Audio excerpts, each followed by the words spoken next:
Join us every Wednesday for InFocus, a weekly talk show produced by the St. Kitts Nevis Information Service, where we provide exclusives with key persons within the government and discuss pertinent, relevant, and interesting matters that affect us all.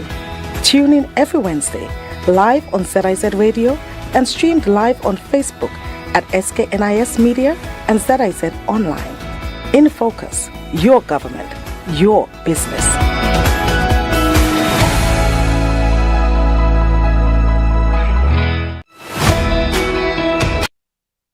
I'm Ian Richards, welcoming you to InFocus, a weekly program that takes a closer look at what's happening within and across the government of St. Kitts and Nevis. St. Kitts and Nevis, like scores of countries around the world, rely heavily on imported fossil fuels to power our homes, our businesses, our schools, and our vehicles. This dependence leaves us vulnerable to global price hikes from external shocks. Now, the government is working apace to change that narrative by transforming the Twin Island Federation into a sustainable island state, with a bold commitment to achieve 100% renewable electricity generation in the next 5 years. The Energy Unit is on the front line of these transformative changes, and of course the Energy Unit is within the Ministry of Public Infrastructure, Utilities, et al.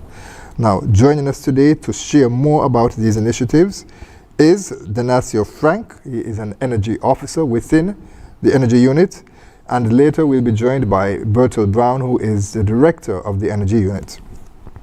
Stay with us for InFocus for a discussion on powering the sustainable future. The consultancy which we launched today will develop a roadmap for modernizing our electricity generation, transmission, and distribution systems, ensuring that they are ready to support a future that is reliable, future that is affordable, that is resilient, and powered by our very own renewable energy resources. St. Kitts and Nevis continues to make a bold and ambitious commitment. We pledge to achieve 100% renewable electricity generation by 2030, while reducing greenhouse gas emissions by 61% compared to the 2010 levels. That is indeed ambitious.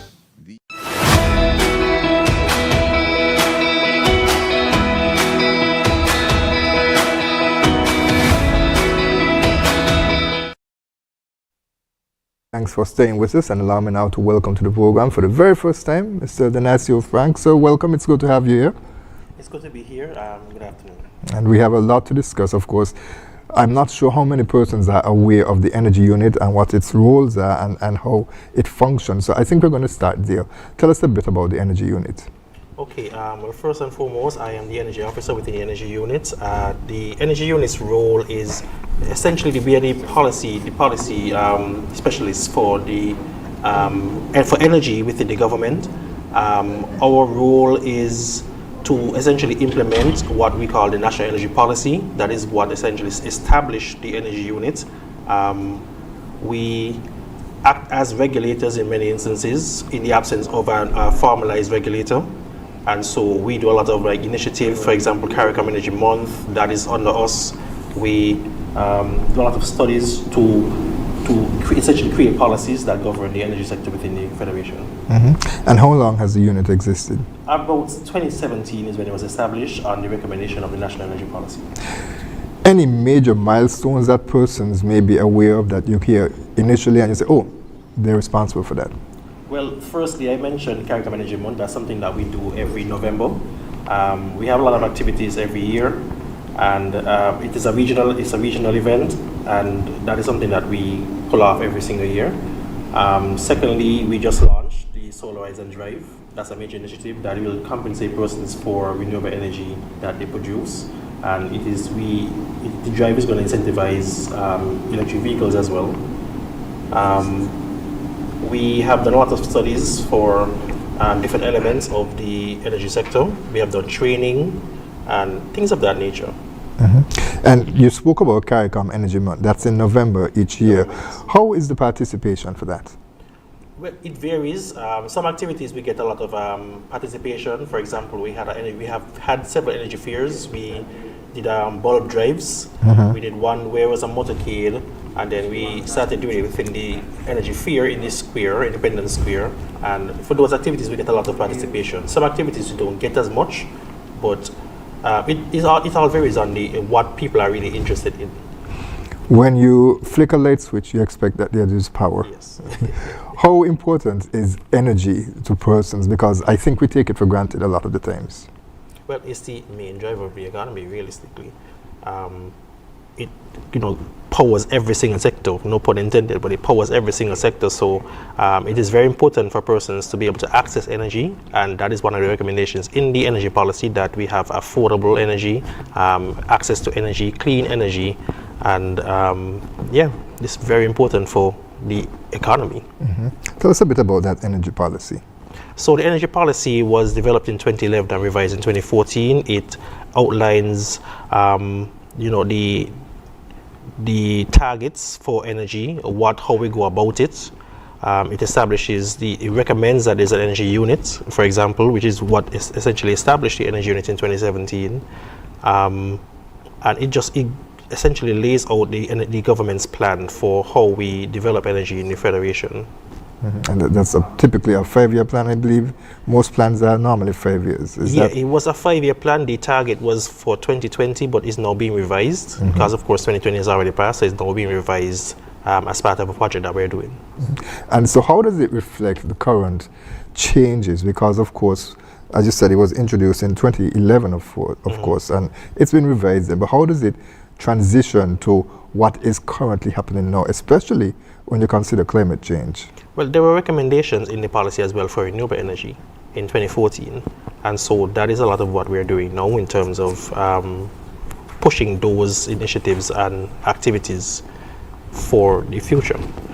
So, of course, it made a target for 100% renewable energy, and it gave recommendations on how to pursue that.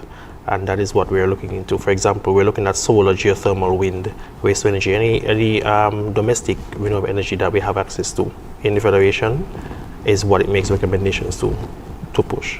Okay.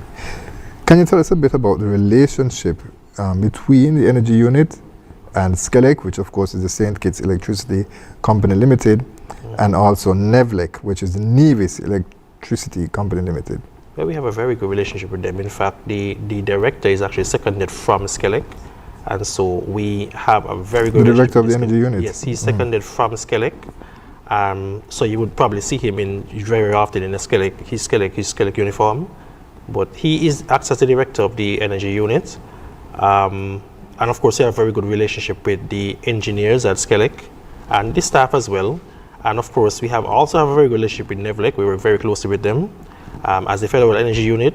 So we have a very good relationship with SCELEC, NEVLEC. We don't really make any decisions unless we get their input, because of course both are government-owned institutions, and so we have to make sure that they are on board with a lot of the activities. Right, and so last week we saw the launch of the Renewable Energy Transition Roadmap. Tell us a bit about this roadmap and what's intended purposes for.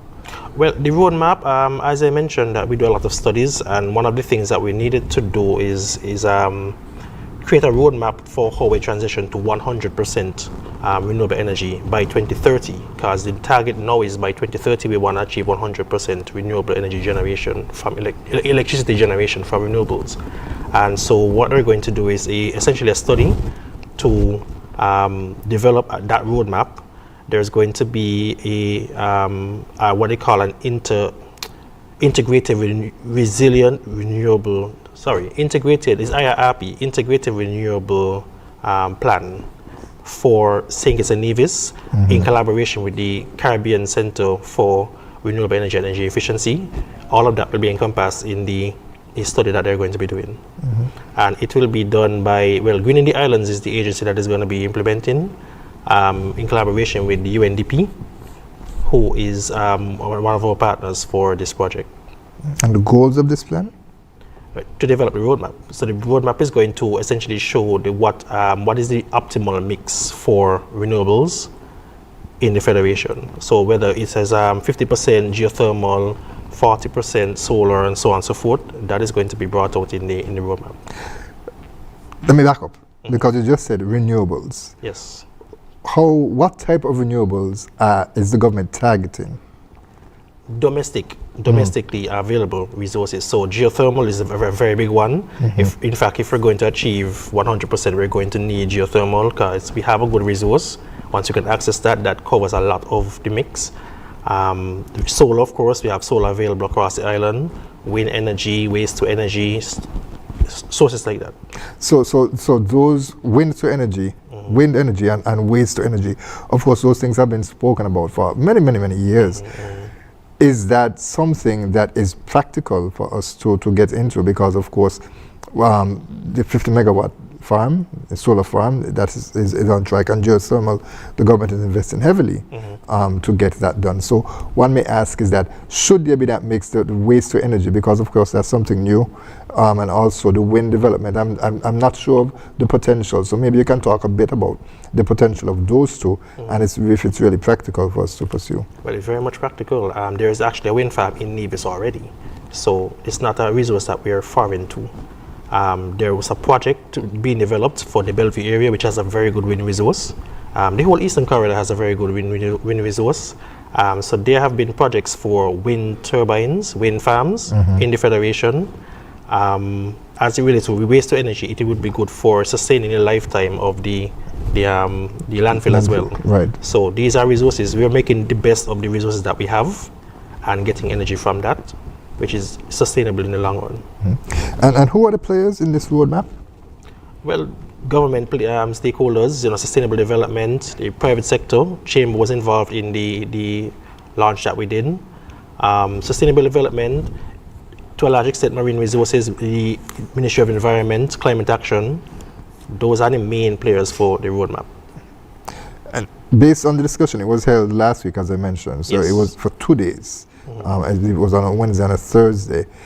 What are some of the key points that came from that consultation that was really mentioned that this is what needs to be owned? And you touched on the mix of renewables as one aspect of it. Well, some of the things that we just looked at how they're going to go about the consultation or the study. They looked at the methodology for how they're going to go about it. They looked at the governance structure. And we've had meetings, regarding how we're going to set up the governance structure for that study. Those are the things that come to mind right now.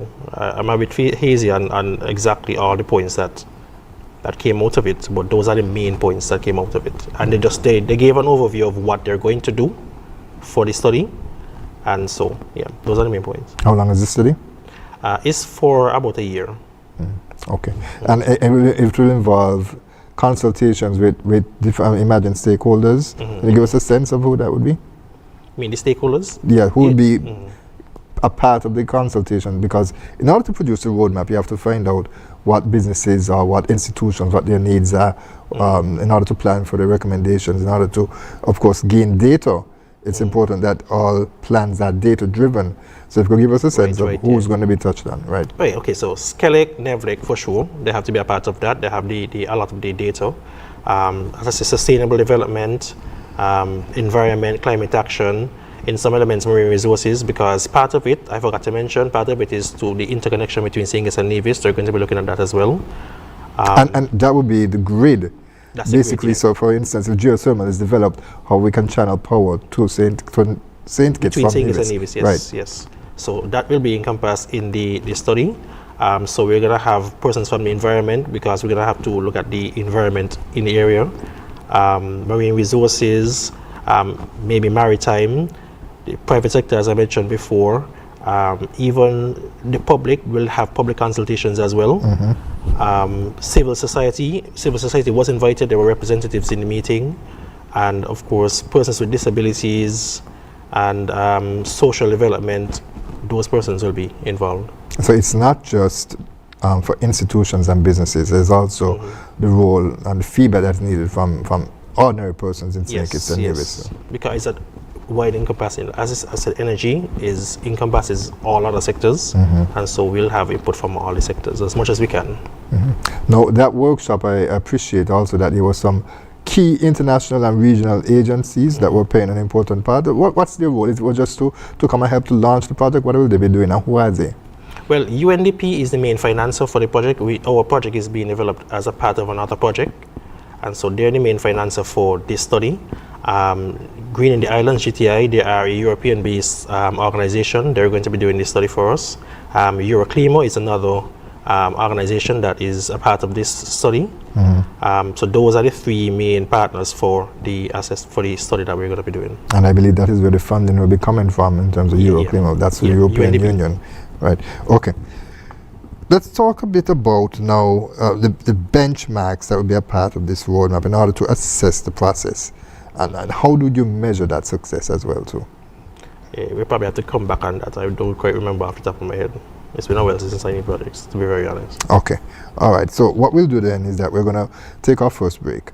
Mr. Brown is here, so we'll be sure to invite him into our conversation, and then also we'll move into our discussion also with Solarize and Drive. Those were two initiatives that you mentioned at the top that the government is particularly pleased with in terms of the way it can help to transform St. Kitts and Nevis and pushing that sustainable island state agenda that the government has identified. So we want to have that discussion next. All right. Stay with us, viewers and listeners. We'll be right back with more In Focus.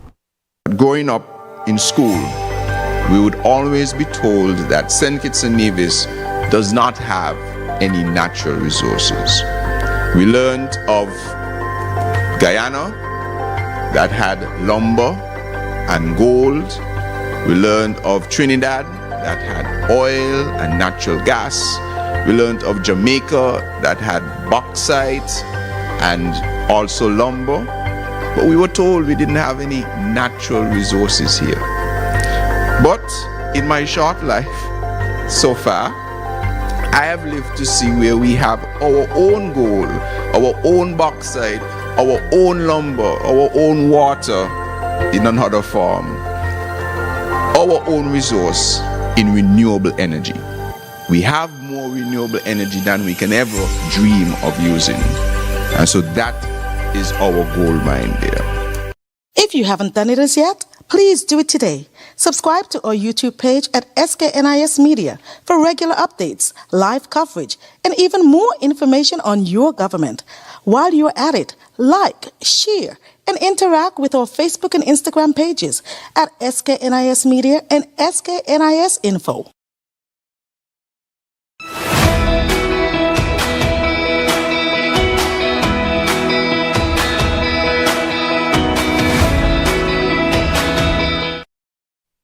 Welcome back to In Focus. We continue our discussion with the energy unit officials from there, and we're joined by the director of the unit, Mr. Brown. Mr. Brown, welcome to you. Thank you. Right. So, as we were discussing with Mr. Frank before we took the break, we were talking a bit about the roadmap, and it's for the Renewable Energy Transition Roadmap. That's what it's actually called. And we spoke about the benchmarks. How do you measure the development of the roadmap, and also how do you measure success? Can you tell us a bit about that? Okay, the roadmap has several clear outputs. One of them is a sustainability index.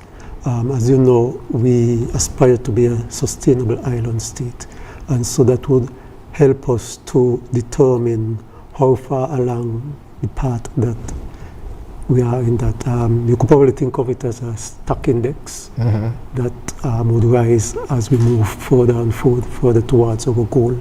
So once that index is developed, that is one output that we could use. The other one is a grid code. A grid code is something that utilities have that govern the way other suppliers, when they move to renewable energy, it's not just the utilities supplying the grid. You have, for example, the wind farm, solar farm, and so forth coming onto the grid, and it outline how they connect to the grid, both the procedures and the technical requirements for how they think. So that's another output that we look at.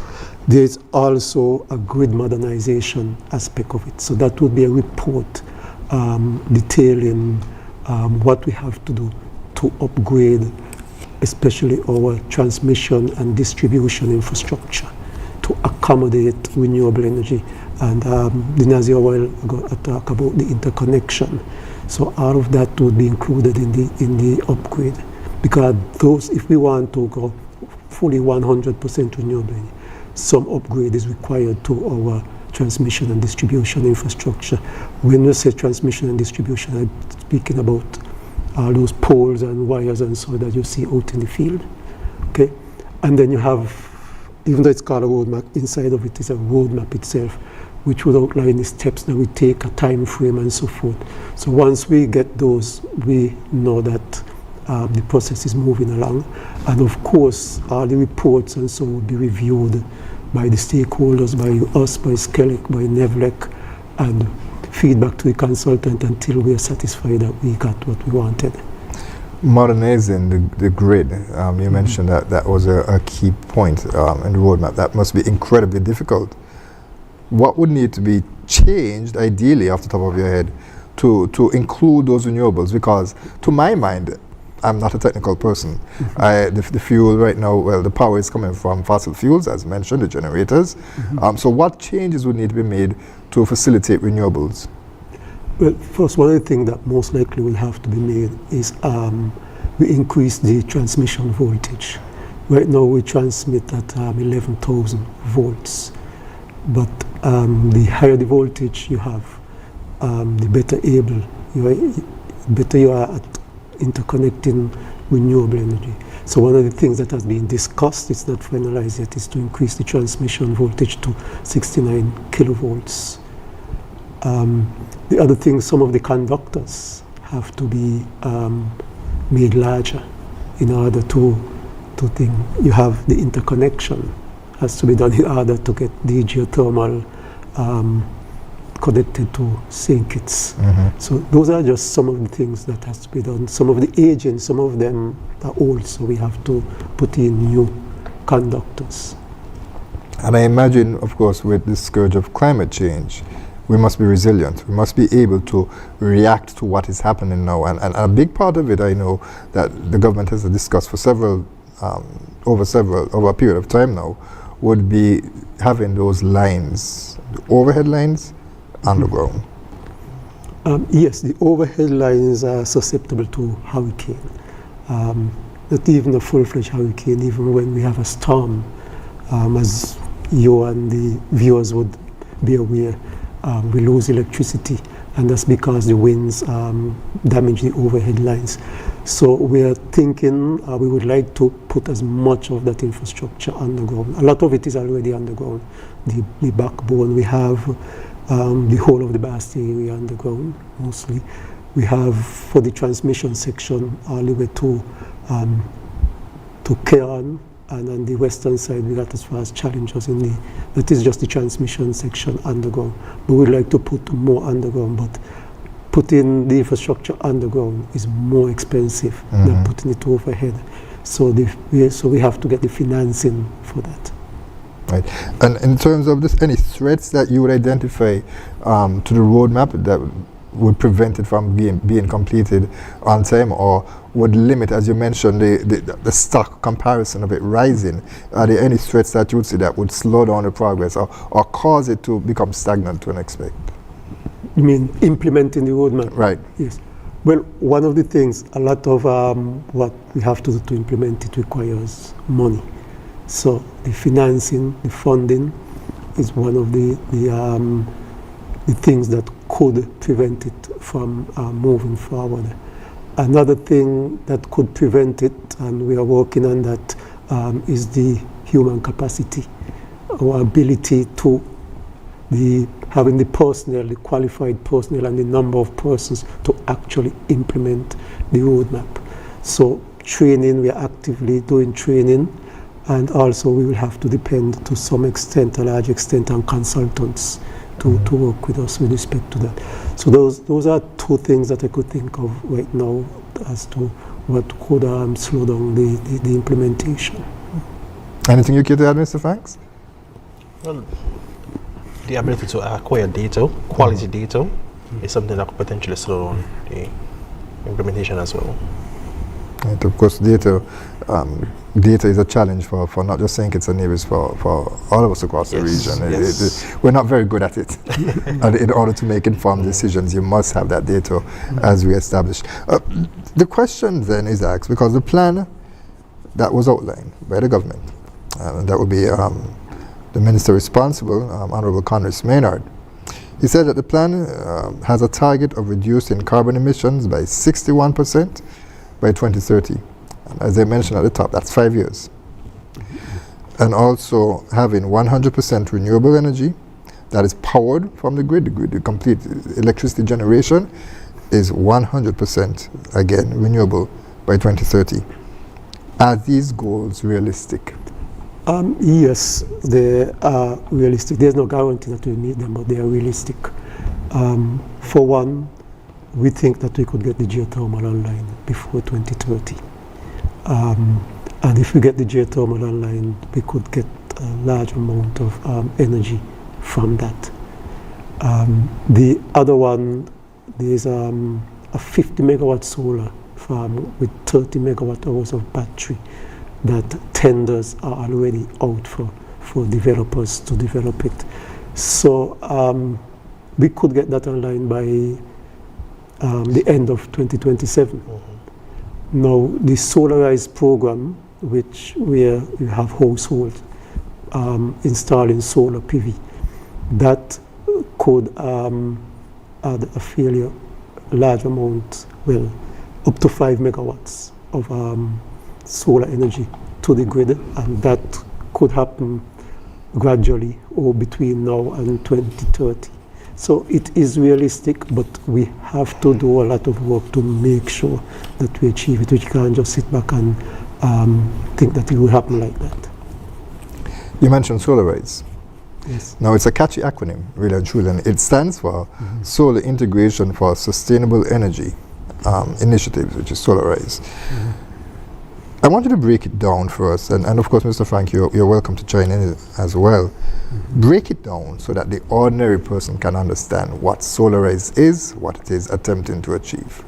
Well, it's, as I said before, attempting to add renewable energy to our grid, solar energy. And we just don't want the big developers come in and put down solar farms. We need the ordinary person to be involved in the energy revolution, households. So we are giving them the opportunity, we are incentivizing them. We are allowing them to install solar panels, most likely on the roof, but it could be ground mounted, and they would consume what those solar panels produce. And if they're excess, they export it to the grid, and Skelec pay them for the energy that they export to the grid.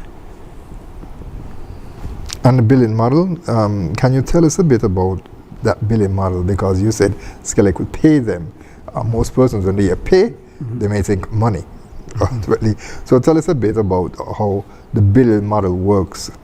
Well, it will be an credit arrangement, a credit. So when you export to the grid, you get a credit, and it will be 11 cents per kilowatt. Let me just interrupt you. There's a graphic that we have that we can put on the screen so that persons will be able to, who are looking at the program, they'll be able to follow along as well too.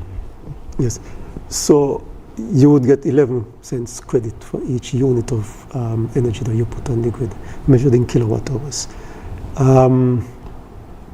Now, that credit will be subtracted from your bill. If it comes to more than your bill, say it's zero out your bill and then your bill goes negative, we will hold that credit. So we won't be giving you money every month if you pass the amount. But given the way it works, most people will not be producing more energy to the grid than what they consume. So the credits will be most of the time used up every month. But if it's not used up, it will be there on your bill, and over time, there may be a mechanism where you get it back at the end of the year on an annual basis, if it's a large amount, if it's All right, Mr. Frank, perhaps you can jump in there and speak to us a bit about that model as well. So it's something that you would have presented at the launch of Solar Rise that took place, and because again, there are some persons who are saying, if as Mr. Brown mentioned, that I might be producing enough power that I can just run, especially if you're a single person or a bachelor. You got a small little bachelor pad. You're not using too much electricity devices and stuff, and so. It may not benefit me. You could look at it that I might be generating enough power that I need, so then that credit that Skelec has for me, I'm not being able to use it. So does it sort of defeats the purpose? I wouldn't say that. The idea of the net billing and the Solar Rise is that, and it's supported by public consultations that we had, persons want to be able to use what they produce. The alternative was a buy or sell arrangement where you sell everything that you produce to the grid and Skelec compensates you for that. And when you want to use any energy, then you buy that from Skelec. But what persons wanted was, and they very much rallied for it, was that they can consume whatever they produce on their own premises, and then if they have any excess, then they sell it to Skelec. And so that is the option that we and Skelec agreed that we were going to do for the Solar Rise. And of course, the tariff reflects a balance between what the public wanted and what Skelec is prepared to offer. But yes, so the idea is you consume what you want, what you use, and if you have any excess, then you sell to the grid. Why is there a five? Let me just say something, because I think I didn't fully explain it. You could get credits back, but it's not a monthly thing, it's an annual thing. And you could also transfer credits to other accounts. Really? Yes. So there you go. Yes, you could also transfer credit to account. So what I said wasn't, I don't think I fully explained it earlier. Yes. So if I live in a household and my mother lives in a different household, yes, I can transfer my credits to her, which in a sense, so while I'm generating enough energy that would suit my needs, and she may have a bill, then I could say, okay, well, put that credit on her account, and so it would lessen, perhaps, depending on how much it is, eliminate a bill. Yes. It's very useful. Okay, what is the 5 megawatt capacity cap? The solar energy, wind energy, they're intermittent. The sun only shines during the day, and even during the day, a cloud could come overhead, block out the sun, and cause the output to drop. The wind, the same thing. One time it's blowing hard, and next time it's not blowing. And we refer to it as intermittent energy, renewable energy. And it poses some technical challenges for the utility, in that when the solar output drop, the generators at the power station has to pick up, and when it goes up the generation, and it's very stressful on the generators, shortening the lifespan. So it has to be monitored. Careful studies have to be done. It could be mitigated by batteries and other storage types, but we have to make sure that we do it correctly, and we set a limit and monitor it, and then after, when it reached that stage, we could make a determination if we could take more. So we don't go all out and cause problems. We do it in stages. And just to add to that, there's currently a project that was launched recently, the Green Energy Transition Demonstration Project, in collaboration with the Republic of China, Taiwan. They're going to be installing a system at Skelec, and part of that project is the monitoring of the impact of renewable energy on the grid. And there's training and studies as part of that project as well that will allow us that information to make informed decisions on how we go about the Solar Rise project in the future. Do we have a sense of how much of our electricity generation now comes from renewable energy as opposed to fossil fuel? We know it's less than 10%, much less, but we don't have ideas to exactly how much. That is because the people with rooftop solar not registered. So under Solar Rise, we would like to get everybody registered, and then we could monitor and know how much is actually produced and what percentage. So what I'm hearing then is that Solar Rise is not just for the businesses, there are some big businesses in town that you consider there are solar panels on their rooftops that feeds, I imagine, their establishment. Yes. But the idea is to turn everyone, essentially, every household as well, because that's the structure that is mostly across St. Kitts and Nevis houses. Yes. That to take that and to convert that to produce the energy. Does it impact persons who have a solar panel? Or is it also going to include persons who are going to be installing solar panels? Those who already have solar panel installed and those who plan to install in the future. Everybody. So how does one apply? How does one get on that program? Okay, if you already have solar panels installed, we have something that we call the golden hour, where you send in your application. There's an application form. There is you request an inspection, and you pay an inspection fee. How much it is? $150. $150 to Skellig, $150 to Skellig for the inspection. And once it passed the inspection, then you automatically operate under the Solarize program. For new persons coming on, it's a bit more involved. It's a 3-stage process. First, you have an application with minimal, very little information. You submit an application that will probably give who you are, your name, address, so forth, the location of your property, an indication of the size of the solar installation, who your technician is. And we will do an inspection based off that. And also there's an application fee, I think it's $250 for that. But that application fee goes to the government. And so then we will do an inspection and determine if your property could accommodate solar PV. I'll give you an extreme example. If somebody living in a shack apply and we go and we realize that you put solar panels on the roof, the house is going to collapse, we're not going to approve it. That's basically what it's for. But once you pass that, then that gives you authority to do a detailed design of your installation. So you do that detailed design and you submit it. That detailed design would include like your drawings, your electrical drawings, and so forth, the specification sheet for your batteries, for your solar panels, and for your inverter and other equipment. And you submit that. We would do a review of it, and if you pass that review, then you are allowed to order your equipment, import your equipment, and install the equipment. Once you have installed the equipment, you then apply for an inspection. With the inspection comes another fee, this time again payable to Skellig, of another $250, I think, $250. And so once Skellig approve the installation is commissioned, you go onto the grid and you start getting your credits for put your feedback onto the grid.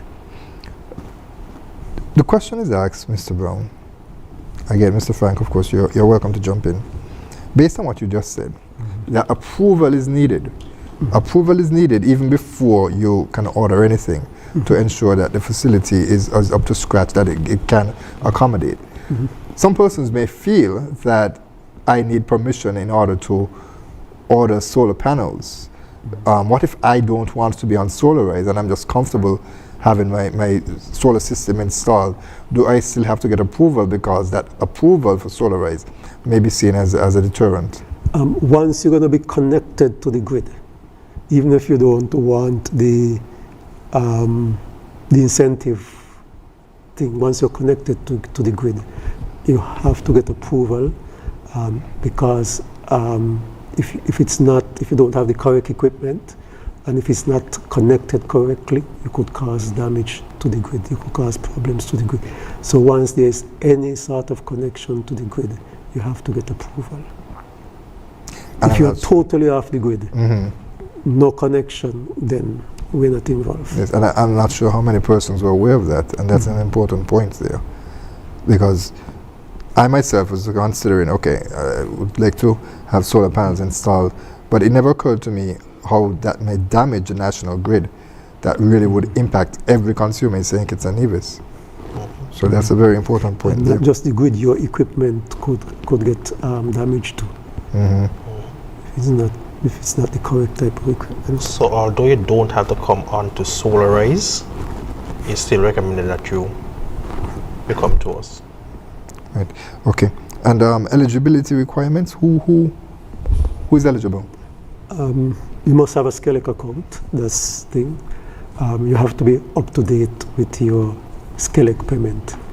Apart from that, everyone, you have to show either ownership of the property, or if you're renting or leasing, you have to show document showing that the owner gave you permission to put the solar there. But everyone is eligible. SolarRise, as you mentioned, was launched on April 30th of this year. What has been the feedback, and can you give us a sense of how many persons would have registered to participate in SolarRise? Well, we've been getting a lot of responses. There are a good bit of people who were interested in solar or who already have systems. As it relates to applications, we've only received 2 to date. One for golden hour, so somebody who already had a system and who was already connected, they already came through our process. And so they came with the golden hour application, and there was another new application for the regular SolarRise. But we have not seen a lot of the we know that persons are interested because they requested forms, but we have not seen the applications come in just yet. Well, why do you think that is? They're probably getting all the documentation ready. That's what we assume. But we know that the persons are interested, or they already have systems, so we're just waiting for the applications to come through. Right. Okay. And in terms of course, government would have offered a tax concession on alternative energy equipment. Do they have to apply to the energy unit to get that tax concession? No. So once you bring in your equipment, you go through the regular process. It's effectively an automatic thing. The only time persons would come to us is if they may have trouble with the concessions. They will come to us and they will express that they're not getting what they're supposed to get, and we rectify that issue on our end. But generally speaking, you don't need any kind of application. You just go and bring in your stuff, and you're supposed to get your duty free. Right, okay. And another initiative, as I mentioned at the top, that was launched during SolarRise is Drive. We're going to talk a bit more about Drive, and I think that has the capacity to impact a bit more consumers. Not everyone has a house, but it seems like almost everybody in St. Kitts and Nevis that is of legal age has a car. So we'll talk a bit more about Drive in our next break. Stay with us, viewers and listeners. We'll be right back with more In Focus. If you haven't done it as yet, please do it today. Subscribe to our YouTube page at SKNIS Media for regular updates, live coverage, and even more information on your government. While you're at it, like, share, and interact with our Facebook and Instagram pages at SKNIS Media and SKNIS Info.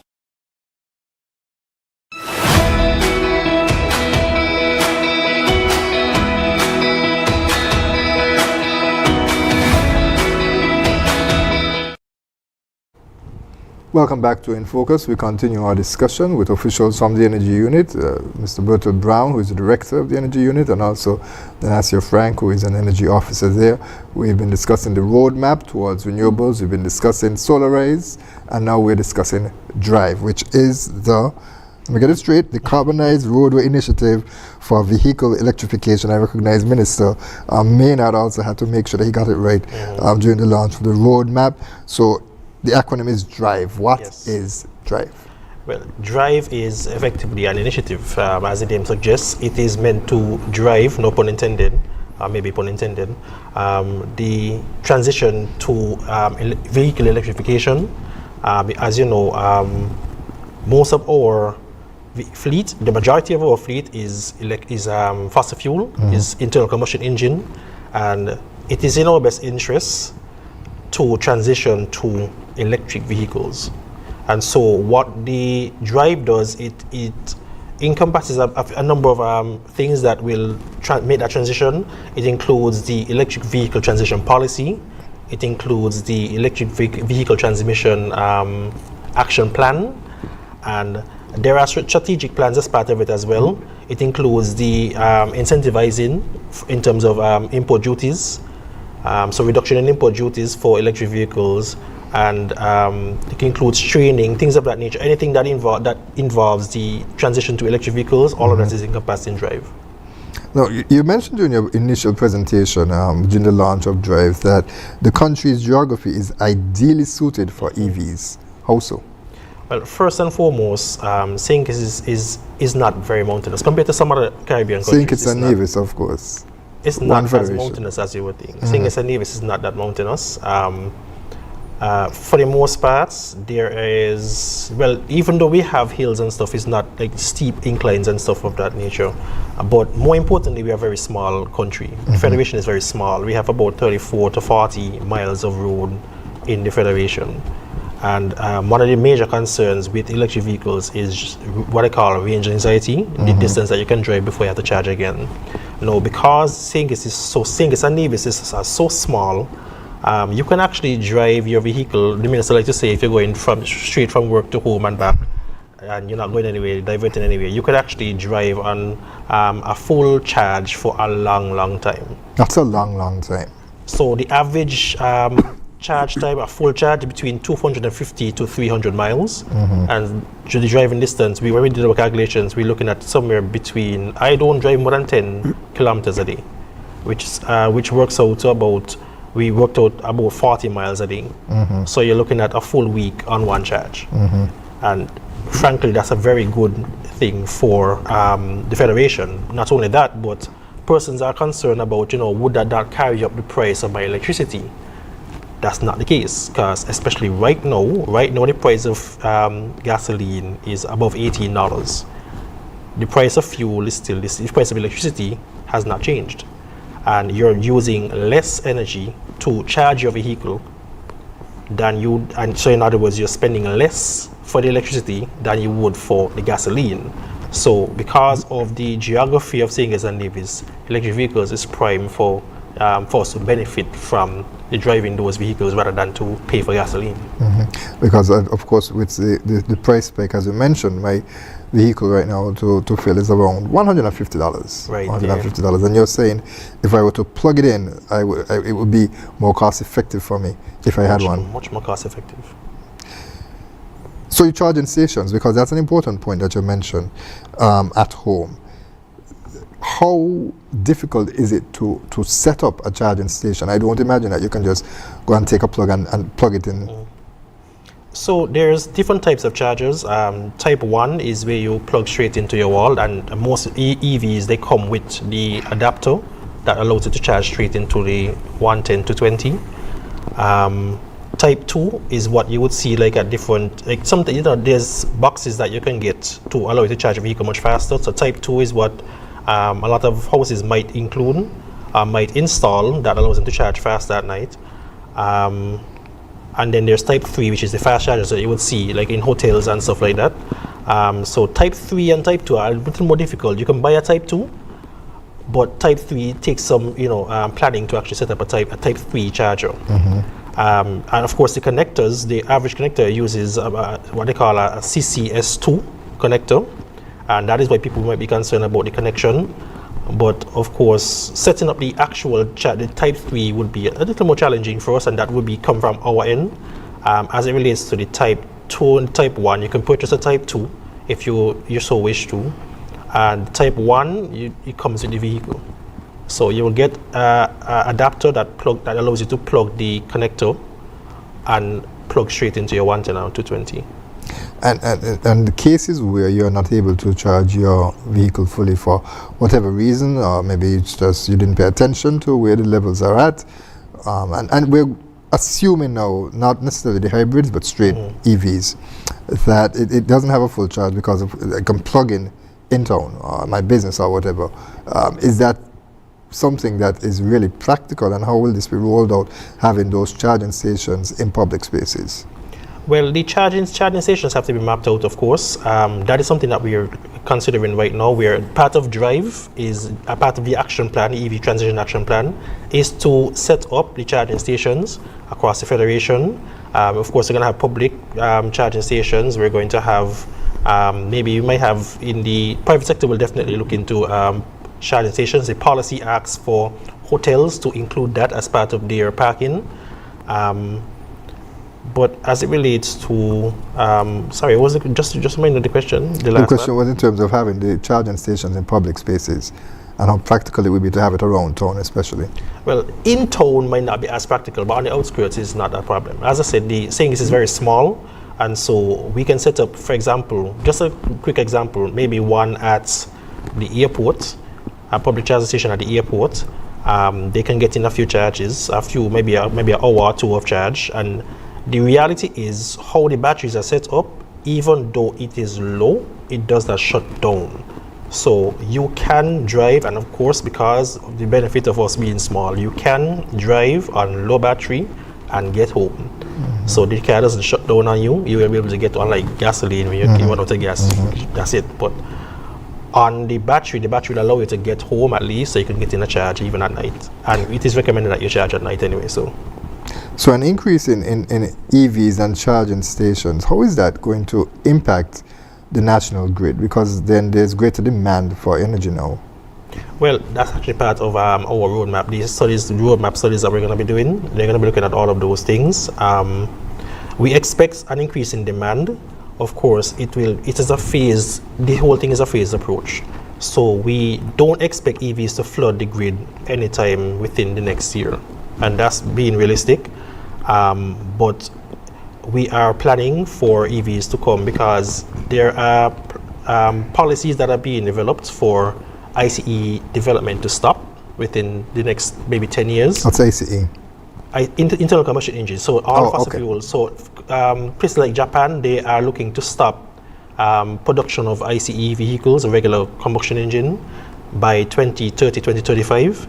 And so we have to plan in advance. So the studies that we're doing are going to include the integration of EVs onto the grid. How would it impact the grid? It's hard to say just yet, to be very honest. We expect there to be an uptick, but we are taking all the precautions to make sure that it is not going to shut down the grid. So the change to EVs, it's not a matter of if, it's a matter of when, because as you mentioned, the car manufacturers are not going to be producing them after a certain date. No. So most countries that produce, they're looking to stop the production of ICE within the next 5 to 10 years. Some countries at 2030, Japan, which is where a lot of our vehicles come from, are looking at 2035. So we have to, there's not a matter of if, there's when, and we have commitments as well to reduce our carbon footprint. And so we don't want it to be a case where the Japan stops making ICE and they push all their old vehicles into our market. That's not going to be good for us. And so we are doing what we need to do to make sure that, first of all, the grid can accommodate the EVs. Of course, as I mentioned, the studies are going to include that. We're going to be upgrading the grid as well as part of our ongoing efforts. And then, of course, now we have Drive, which is going to help us to transition prior to all the vehicles getting pushed into our market. It's a market question, and you may not be able to answer it. But do you get a sense that there will be more hybrids produced as opposed to straight-on EVs? Well, from what I understand, they won't be looking into hybrids. They will be focusing more on EVs. But for our markets, right now, hybrid is a good transition. But the ideal thing is to go to EVs, because EVs that don't produce carbon are the very low impact on the environment, negligible impact on the environment. The idea is to go to EVs, to push EVs, especially because they're more expensive. And so ideally we will want to have an EV market versus the hybrid market. Of course, we can always have incentives for hybrids as well, because hybrid, as I said, is a good transition. But ideally, because of our commitments to the environment, the carbon emissions, we want to go to EVs first. Right, and you actually just touched on my next question in terms of incentives. Why should I want to invest in an EV now as opposed to buying a vehicle that is new, that had that fuel combustion aspect of it? Why should I want to make that extra expense? Because especially if I'm taking a loan, that just drives up the price. Savings. Ironically, is this a give and take. You spend more on an EV, and I'm being very frank. You spend more for an EV, and the incentive that we have is on vehicles between new vehicles to 4 years old. So you're buying a new vehicle, which of course is going to be more expensive, but in the long run, you're going to save a lot of money on fuel, and you won't be vulnerable like I am right now to the changes in fuel prices. And so ideally, the EVs will save your money, not only on fuel, but there's less moving parts in an EV, and so you won't spend as much on maintenance. And so that is one of the main benefits. Plus, of course, the EVs are kind of high-tech, so it's very interesting driving EVs. If you've ever driven in an EV, you would see that there's no noise pollution. I mean, if you like noise that vehicles have, there's models that can actually give you that kind of sound, but there's no noise pollution. There's less moving parts, so there's less money on maintenance, less money on fuel. Those are some of the benefits. So are there incentives, Mr. Brown, in terms of encouraging persons to buy EVs in St. Kitts and Nevis? Does the government have something in place for that? Yes. As you pointed out, the upfront cost of the EV is higher than the internal combustion engine, the conventional vehicles. And so that, but over the lifetime of the EV, it costs less than the conventional vehicle. So that upfront cost is what has been, to a large extent, preventing people. When we did our consultation, that was one of the things that they were saying, this upfront cost, how would they come up with the money? So what the government has done, it has reduced the duties on EVs to 10% from, I think it's 45% to 10%. So they have done something to address the high upfront cost of EVs. That's the incentive. And then your incentive is lower maintenance costs, lower fuel in inverted commas costs. Now, Mr. Frank, you mentioned, of course, that in terms of the maintenance, which is an important part of it, you're saying that there will be the need for less maintenance because there's less moving parts. But in the event that there is an issue, that would be a concern to someone as well. So if I'm having a problem with my car, who do I have to be able to fix it? Well, there are actually trained experts for EVs in the Federation already. The dealerships, we have a few dealerships in St. Kitts, and I know for a fact that at least 2 of them have trained experts in EVs. As TDC Hosfords, they have trained experts in EVs. And of course, we are doing training as well. There is a training that is offered by GSI as part of the Center of Excellence at the CFBC. They've done training as well in EV maintenance, and we've had persons from the Vehicle Maintenance Division. They have been trained in maintenance for EVs. The University of the West Indies had a training just recently, I think it was early this year. Again, persons from the government have been trained in maintenance, so there are persons who have been trained in maintenance in the Federation. We're running short on time, so I'll ask a final question. And both of you can chime in. Solarize and drive. How do you respond to the perception or the suggestion that someone may have that say that these initiatives really only benefit persons who are wealthy? That the ordinary man on the street in Bastille or in Charlestown, the woman, they're not able to afford these changes, and also as opposed to the small businesses, they're not able to manage it. It's more so for large businesses. How do you respond to that? Okay, well, first, the government has made an effort to incentivize it, so that would make it more attractive to the ordinary person with the feed-in tariff for the solarized and the reduction in duties for the electric vehicles, but also because we now have regulations and a process. It has taken a lot of uncertainty out of the whole process, and so it would make it much easier for a bank to finance a project like that.